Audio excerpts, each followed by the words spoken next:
Hello बच्चों, आइए start करते हैं नेक्स्ट वीडियो में। ठीक है, चैप्टर नंबर 3 जिसका नाम है रिप्रोडक्टिव हेल्थ। लगभग 120 क्वेश्चन हो चुके हैं। 1000 क्वेश्चन अपन को करने हैं। ठीक है, स्टार्ट करते हैं सबसे पहले क्वेश्चन से। सबसे पहला क्वेश्चन क्या कह रहा है? सबसे पहला क्वेश्चन कह रहा है RCH स्टैंड फॉर। RCH जो है उसका फुल फॉर्म क्या है? तो इसका फुल फॉर्म है reproductive and child health care. ठीक है। Second, which one of the following statement is correct about reproductive health? Reproductive health के बारे में क्या सही है? देखो, रिप्रोडक्टिव हेल्थ उसको कहते हैं जब कोई व्यक्ति है वो फिजिकली फिट हो, सोशली फिट हो, इसके अलावा इमोशनली फिट हो, तो ऐसे व्यक्ति को रिप्रोडक्टिव रूप से हेल्थी कहा जा सकता है। तो हेल्थी रिप्रोडक्टिव ऑर्गन्स हो, उसके emotional aspect of reproduction emotionally healthy हो, social aspect of reproduction socially healthy हो, इसका ऑल ऑफ दी अबव। तो आंसर क्या हो जाएगा इसका?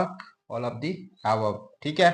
टेक्निक, एक ऐसी technique which make use of amniotic fluid. Amniotic fluid का डिटेक्शन यानी पहचान किस में होती है?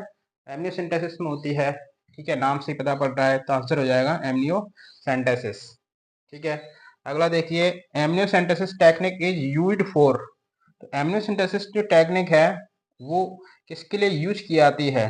तो determination of any genetic abnormality, जन्म से कोई प्रॉब्लम हो उसके लिए, और determination of error in amino acid metabolism in embryo. Embryo में कोई एमिनो एसिड है, उसकी प्रॉब्लम है, कोई प्रोटीन नहीं बन रही है, यानी इसको कहते हैं मेटाबॉलिज्म एरर आ गई है। ठीक है। तो ये जो है आंसर हो जाएगा लास्ट वाला, both B and C. Next देखिए, सहेली। सहेली के बारे में आपको दो तीन बातें ध्यान रखनी है। सहेली जो है वो 7 दिन में एक बार ली आती है, यानी साप्ताहिक है, वीकली है।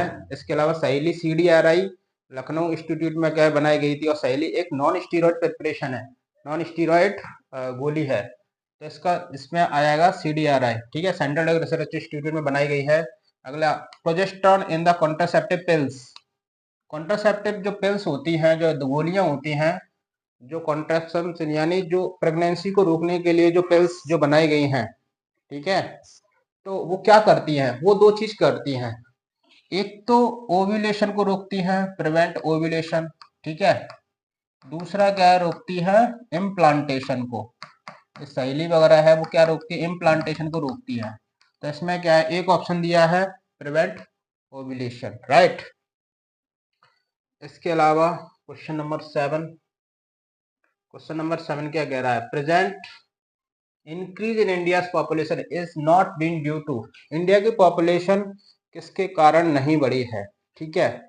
तो इंडिया की पॉपुलेशन देखो, अगर जो बच्चे हैं उनके अगर बर्थ रेट यानी डेथ रेट में कमी आई है तो बढ़ेगी, मोर्टेलिटी मैटरनल मोर्टेलिटी रेट में कमी आई है तो बढ़ी, माओ के मृत्यु की जो दर है अगर वो घटेगी तो बढ़ेगी, बच्चों के क्या मरने की दर है वो घटेगी तो बढ़ेगी। इसके अलावा जैसे तो क्या होगा? देखो, डिक्रीज इन इन्फांट मोर्टेलिटी रेट यानी शिशुओं के मरने की जो दर है वो घट रही है, इसलिए बढ़ रही है, घट रही है इसलिए बढ़ रही है, नॉट पहुंचा है इसमें, इसलिए ये नहीं होगा। Number of people reaching reproductive age, reproductive age तक लोग नहीं पहुंच पा रहे हैं, इसलिए क्या बढ़ रही है? ठीक है, इसलिए नहीं बढ़ रही है, तो ये हो जाएगा। ठीक है, राइट। अगला, diaphragm, cervical cap and volts, ये क्या है? ये फीमेल बैरियर है। ठीक है, फीमेल कॉन्डोम्स है। तो ये क्या है? ये डिस्पोजेबल है। ठीक है, तो ये नहीं होगा। नॉन मेडिकेट आईयूडी है, कॉपर डीजिंग नहीं होगा। रीयूजेबल कॉन्ट्रासेप्टिव्स है, रीयूजेबल कॉन्ट्रासेप्टिव है, इनमें फॉर्म है जेली वगैरह का यूज करके, और फिर जो सर्विक्स है और सर्विक्स के थ्रू है ना, तो स्पर्म की जो एंट्री है उसको क्या रोका जाता है? ठीक है, किसके द्वारा? जो फीमेल कॉन्डोम्स हैं उसके द्वारा। आगे देखिए, प्रोजेस्टार्ट एंड LNG-20, ये दोनों क्या है? हार्मोन रिलीजिंग आईओडीएस हैं। ऐसे आईओडीएस हैं जो ऐसे इंट्रायूटेराइन डिवाइस हैं जिनमें हार्मोन रिलीज होते हैं, और वो क्या करते हैं? जो यूटेरस होता है उसको होस्टाइल बनाते हैं, अयोग्य बनाते हैं, कि उसमें एंडोमेट्रियम जो है वो यूटेरस वो सॉरी जायगोट वगैरह है उसको अटैचमेंट ना होने दे, right. Which of the following ion, कौन से आयन होते हैं आयोडीएस में? तो आयोडीएस जो कॉपर टी है, कॉपर 7 है, उनमें कौन से आयन रहते हैं? Copper ion. कॉपर आयन के दो फंक्शन है, स्पर्म की मोटिलिटी को रोकते हैं और फर्टिलाइजेशन स्पर्म की फर्टिलाइजेशन कैपेसिटी को भी रोकते हैं। ठीक है, तो ये हो जाएगा। आगे देखिए, which of the following contraceptive also provide protection from contracting STI और एड्स। एड्स और एसटीआई को रोकने के लिए कौन से क्या है जो मेथड है, कौन से प्रोटेक्शन मेथड है, वो है कॉन्डोम्स। ठीक है, आगे विच of the following is traditional method of contraception. कौन सा क्या जो मेथड है वो बहुत ट्रेडिशनल है। ठीक है, पहले क्या यूज किया जाता था, ट्रेडिशनल है, यानी आर्टिफिशियली वगैरह क्या नहीं है। तो इसमें क्या हो जाएगा, लैक्टेशन एमेनोरिया। आगे देखें, contraceptive oral pills help in birth control by. तो ओरल पिल्स जो होती है वो क्या करती है, मैंने बता दिया। पिल्स जो है वो दो चीज क्या है, एक तो ओव्यूलेशन को रोकती है, दूसरा इम्प्लांटेशन को रोकती है। ठीक है, तो इसमें killing the sperm in uterus ये नहीं होगा, forming barrier between sperm and ovum ये बैरियर वाला तो है ही नहीं है, प्रिवेंटिंग ओव्यूलेशन यही हो जाएगा, किलिंग द ओवम ऐसा कुछ नहीं है। ठीक है, आंसर सी हो जाएगा इसका। आगे देखिए, which of the following group of contraceptive are included under barrier method. Barrier method में क्या मेल है और फीमेल है। ठीक है, तो इसमें क्या है, फीमेल वाले हैं, जैसे कोडोम्स हैं, डायफ्राम है, सर्वाइकल कैप, वोल्ट्स है, ये सारे हैं। राइट, आगे बढ़ते हैं। आगे कह रहा है कि कॉपर टी का काम क्या है। कॉपर टी का काम मैंने बता दिया था। कॉपर टी का काम जो है वो स्पर्म की मोटिलिटी को रोकता है, उसकी फर्टिलाइजेशन कैपेसिटी है उसको भी रोकता है। तो आंसर क्या हो जाएगा इसका, देखो क्वेश्चन क्या कह रहा है, कॉपर टी एक्ट बाय। तो copper T separation of fertilisation by forming a membrane, यही हो जाएगा। ठीक है, यानी स्पर्म की फर्टिलाइजेशन जो कैपेसिटी है उसको रोकता है। दूसरा देगा, the most important component of oral contraceptive pills. Pills जो गोलियां होती हैं उसमें क्या होता है, उसमें कौन सा कंपोनेंट पाया जाता है। तो उसमें प्रोजेस्टेरोन या प्रोजेस्टेरोन एस्ट्रोजन का कॉम्बिनेशन है। प्रोजेस्टेरोन एस्ट्रोजन तो है नहीं है, तो इसलिए आंसर क्या हो जाएगा, प्रोजेस्टेरोन। गोलियों में प्रोजेस्टेरोन या एस्ट्रोजन प्रोजेस्टेरोन का कॉम्बिनेशन पाया जाता है। राइट, आगे बढ़े। अगला क्वेश्चन क्या कह रहा है, टाइंग अप और removing A small part of fallopian tube duct is. ये इंपॉर्टेंट 12th के हिसाब से काफी इंपॉर्टेंट क्वेश्चन है ये वाले। ठीक है, कॉपर टी के बारे में पूछा जाता है, कॉपर टी में कॉपर आयन रिलीज होता है। ठीक है, और उसका काम बताना है। और ये काफी पूछा जाता है जो वेसेक्टोमी है और ट्यूबेक्टोमी है। तो फैलोपियन ट्यूब को अलग करना क्या कहलाता है, tubectomy. Which of the following statement regarding natural method of contraception. Contraception की नेचुरल मेथड में क्या तीन है, एक तो लैक्टेशन एमेनोरिया, एक कोइट्रस इंटरप्टस, एक विड्रोवल, है ना। तो ये तीन मेथड जो है इनमें से एक यहाँ पे कौन है, नेचुरल मेथड ऑफ कॉन्ट्रासेप्शन में क्या होगा, द इंक्रीज फैगोसाइटोसिस स्पर्म, ये तो प्रॉपर्टी की बात चल रही है। Employ barrier to prevent fertilisation, barrier की बात नहीं चल रही है। They are natural way of avoiding chances of women sperm meeting, ये सही है। और सर्जिकल का तो है ही नहीं है, तो आंसर हो जाएगा सी। ठीक है, आगे देखिए, क्वेश्चन नंबर 19 क्या कह रहा है। क्वेश्चन नंबर 19 में ये क्या है, ये वेसेक्टोमी है, ये ट्यूबेक्टोमी है। तो इसमें क्या है, जो भी है वो आप लगा देना। क्या कह रहा है, तो ये क्या है, तो इसमें थोड़ा आंसर क्या थोड़े गलत हो गए हैं। वेस्कोटोमी भी कह रहा है, ट्यूबिकेटोमी भी क्या कह रहा है, ये दोनों क्या है। ठीक है, तो वेसेक्टोमी ट्यूबेक्टोमी दोनों हो जाते हैं इसमें आंसर। 20 देखें, इसमें डायग्राम के बारे में क्या बताना है। ये फीमेल कॉन्डोम्स है ना। तो ये क्या करते हैं, ये स्पर्म की जो एंट्री है इसको रोकते हैं, सर्विक्स पे लगाए जाते हैं, सर्विक्स और वेजाइना पे। ठीक है, तो ये स्पर्म की एंट्री क्या रोकते हैं। It is a female condom which is used to cover the cervix and vagina just before the coitus. ठीक है, तो आंसर हो जाएगा बी। आगे देखें,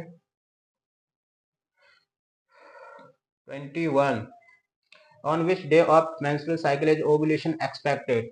मेंस्ट्रुअल साइकिल के कौन से दिन है वो ओव्यूलेशन एक्सपेक्ट करी जाती है कि इस दिन ओव्यूलेशन होगा। तो उसी दिन अगर फर्टिलाइजेशन नहीं हो, उस दिन क्या क्वाइटस नहीं हो, तो वहां पर फर्टिलाइजेशन होने के चांस कम हो जाएगा। डे 10 to 17, और इसी को फर्टाइल पीरियड कहा जाता है। फर्टाइल पीरियड, इसी को फर्टाइल पीरियड कहा जाता है। राइट, तो यही हो जाएगा। और इसी को क्या कहेंगे इसमें दूसरे क्वेश्चन में, which of the following birth control measure can be considered as a safest. सबसे सेफ कौन सी है, देखो सबसे सेफ एक तो है, सबसे ज्यादा जो वाइडली एक्सेप्टेड है वो तो आईयूडी है। सबसे जो सेफ है, सेफ कौन सी है, स्टरलाइजेशन टेक्निक है। यानी वेसेक्टोमी ट्यूबेक्टोमी है, उसमें क्या होता है, चांसेस प्रेगनेंसी के चांस होने ऑलमोस्ट निल होते हैं, ऑलमोस्ट निल, ठीक है। ओके। एन आई अगला देखिए, an individual undergo sterilisation process, एक व्यक्ति है जो स्टरलाइजेशन प्रोसेस में गया, यानी वेसेक्टोमी ट्यूबेक्टोमी इनमें से कोई कराई। ए स्मॉल इंसिजन, एक चीरा लगाया, was done on x and A part of vast difference को रिमूव किया है और टाइड अप, तो ये क्या होगी, ठीक है, ये ट्यूबेक्टोमी है, वो सॉरी वेसेक्टोमी है। और वेसेक्टोमी में स्क्रोटम में चीरा लगाया जाता है, ठीक है, इंसिजन किया जाता है, चीरा लगाया जाता है। इससे क्या है, gamete transport is block and thereby prevent conception. इससे क्या है, गैमिट का जो ट्रांसपोर्टेशन क्या बंद हो जाता है, गैमिट बनना बंद नहीं होते हैं, राइट। आगे देखें 24 ये क्या है, देखो ये जो क्या है, आपको पतली पतली ये ट्यूब दिख रही हैं, ठीक है, तो इनमें से क्या हार्मोन निकलते हैं, स्किन के अंदर इम्प्लांट कर दिए जाते हैं। इस मेथड को इम्प्लांट क्या मेथड क्या कहते हैं, तो ये क्या है, it is a set of 6 small plastic capsule which called implant which are placed under the skin, skin के नीचे लगा दिए जाती है ना, तो ठीक है।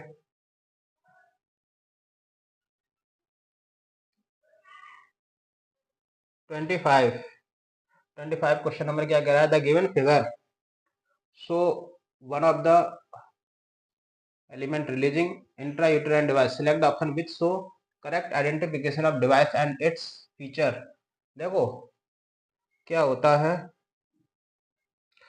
Copper T suppress sperm motility and its capacity, तो ये सही है, ठीक है। कॉपर 7 ऐसा कुछ नहीं करता है जो इसमें लिखा है, Lippes loop protect user from contact AIDS और एसटीडी को नहीं रोकता लिपस लूज। LNG-20 में स्पर्मिसाइडल जो क्रीम है उसकी क्या जरूरत नहीं है, तो आंसर क्या ए हो जाएगा। आगे देखिए, विच one of the following hormone releasing intrauterine device में कौन है, LNG-20। हार्मोन रिलीजिंग में प्रोजेस्टेरोन LNG-20 है, कॉपर रिलीजिंग में कॉपर 7 कॉपर टी और मल्टीलोड 375 है। और नॉन मेडिकेटेड में कौन है, नॉन मेडिकेटेड है लिपस लू। 27 देखे, 27 क्वेश्चन क्या कह रहा है, ट्यूबेक्टोमी है, ट्यूबेक्टोमी में क्या किया जाता है, स्मॉल पार्ट ऑफ जो फैलोपियन ट्यूब है उसको क्या रिमूव कर दिया जाता है और वहीं पर उसको बांध दिया जाता है, उसको ट्यूबेक्टोमी कहा जाता है। आगे देखें, मैरिजेबल एज, मैरिज करने की जो एज है फीमेल में, वो इंडिया में क्या है, तो मेल और फीमेल की, फीमेल और मेल की, फीमेल की 18 है और मेल की 21 है। आगे देखें, सिलेक्ट करेक्ट क्या बताना है, नॉन मेडिकेट आईओडी मल्टीलो 375 है, नहीं। सहेली कंटेन है नॉन स्टीरॉयड प्रिपरेशन, बिल्कुल। सहेली के बारे में 3 बातें याद रखनी है, सहेली वीकली है, साप्ताहिक है, CDRI ड्रग इंस्टीट्यूट यानी central drug research institute Lucknow में बनाई गई थी, इसके अलावा नॉन स्टीरॉयड है, राइट, तो आंसर ये हो जाएगा। आगे देखें, find out correct choice for IOD. IOD में जो है, आईओडी में क्या कॉपर रिलीज करने वाले हैं, नॉन मेडिकेटेड है और हार्मोन वाले हैं, तो ये क्या करते हैं, इंड्यूस फेगोसाइटिस और स्पर्म, स्पर्म के फेगोसाइटिस को क्या है, बढ़ाते हैं, यस बिल्कुल बढ़ाते हैं। कौन बढ़ाता है, कॉपर टी।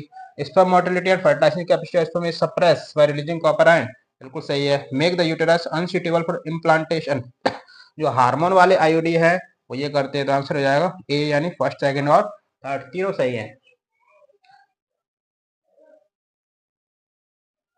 ठीक है।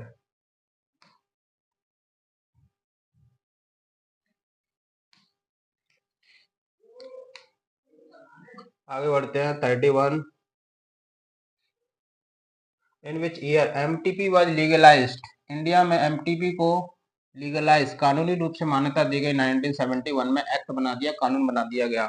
MTP are consider relatively safe during pregnancy, 12 सप्ताह तक एमटीपी है वो सेफ मानी जाती है, उसके बाद 12 सप्ताह को फर्स्ट ट्राइमेस्टर कहते हैं, तो फर्स्ट ट्राइमेस्टर तक जो एमटीपी सेफ मानी जाती है, उसके बाद अनसेफ रहती है, सुरक्षित नहीं रहती है। अगला, legally accepted term of abortion, इसको एमटीपी कहा जाता है। अबॉर्शन अगर लीगली रूप से करा रहे हैं तो उसको एमटीपी कहा जाता है, राइट। आगे देखें 33, 33 कहाँ है? 33 हो गया। आगे देखें, MTP is practised mainly to, देखो एमटीपी जो है उसके वो क्यों कराया जाता है, एक तो इसमें unwanted female child legally, unwanted अगर फीमेल चाइल्ड वो है ना, तो ऐसा कुछ नहीं है, यानी फीमेल को मार दिया जाता है, नहीं एमटीबी में ऐसा नहीं है। Get rid of unwanted pregnancy due to failure of contraceptive rapes, तो अगर क्या है कोई रेप वगैरह क्या हुआ है, उसमें क्या है अनवांटेड प्रेगनेंसी आ गई है यूटेरस पे, तो इसको कराया जाता है, ये सही है। अगला देखिए, which of the following can be used as emergency contraceptive, तो इस इमरजेंसी कॉन्ट्रासेप्टिव जो 72 आवर्स के अंदर ली जाती है, इसमें प्रोजेस्टेरोन एस्ट्रोजन के कॉम्बिनेशन रहते हैं। अगला, विच of the following disease completely curable, कौन सी बीमारी है जिसका इलाज किया जाता है अगर उसको स्टार्टिंग में पहचान लिया जाए और उसका ट्रीटमेंट कर दिया जाए। तो हेपेटाइटिस बी को नहीं पहचाना जा सकता, जेनिटल हर्पिस को नहीं पहचाना जा सकता, एचआईवी इन्फेक्शन जो है, ठीक है, इनको क्या है, इनकी क्या है दवाइयाँ, मतलब इनका इलाज नहीं हो सकता। सिफिलिस का हो सकता है, सिफिलिस एक बैक्टीरियल डिसीज है, राइट। आगे देखें, which of the following STDs are not completely curable, ऐसी कौन सी एसटीडी डिसीज है जिसका पूरी तरह से इलाज नहीं हो सकता है। तो एड्स का नहीं हो सकता है, जेनिटल हर्पिस का नहीं हो सकता, हेपेटाइटिस बी का नहीं हो सकता है, राइट। आगे देखा, which of the following statement is true, true बताना है। Early symptom of most of STD are minor and including itching, तो ये बिल्कुल क्या है, सही है। Infected women are asymptomatic and remain undetected for long, ये भी सही है। वुमेन्स में उसके जो करेक्टर है एसटीडी के, वो लंबे समय तक दिखाई नहीं देते हैं। Delay can lead pelvic inflammatory disease, STD में अगर ज़्यादा देर की तो क्या हो जाएगा, पेल्विक पीआईडी हो जाएगा, पेल्विक इन्फ्लामेटरी डिसीज हो जाएगा, इसलिए आंसर हो जाएगा एल ऑफ दी एबव। आगे देखें, which one of the following statement is correct regarding sexually transmitted disease, STD के बारे में सही क्या है। Chances of 5 year boy contact STD are very little, ठीक है, तो ये सही है, क्योंकि 15 से 24 साल की जो एज होती है उसमें एसटीडी के जो चांसेस है वो ज़्यादा होते हैं।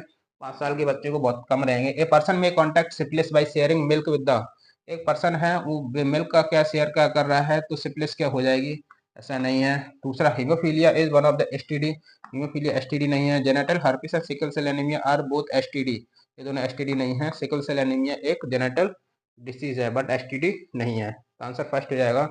लास्ट क्वेश्चन देखिए, hepatitis B is transmitted through, hepatitis B blood के द्वारा ट्रांसमिट होती है, फिजिकल कॉन्टैक्ट से, सेक्सुअल कॉन्टैक्ट से, यानी ऑल ऑफ दीज से। ये सारे क्वेश्चन 40 क्वेश्चन इस चैप्टर के हो चुके हैं, कुछ और क्वेश्चन का करना बाकी है, ठीक है, तो चैप्टर कंप्लीट हो जाएगा आज ही। धन्यवाद।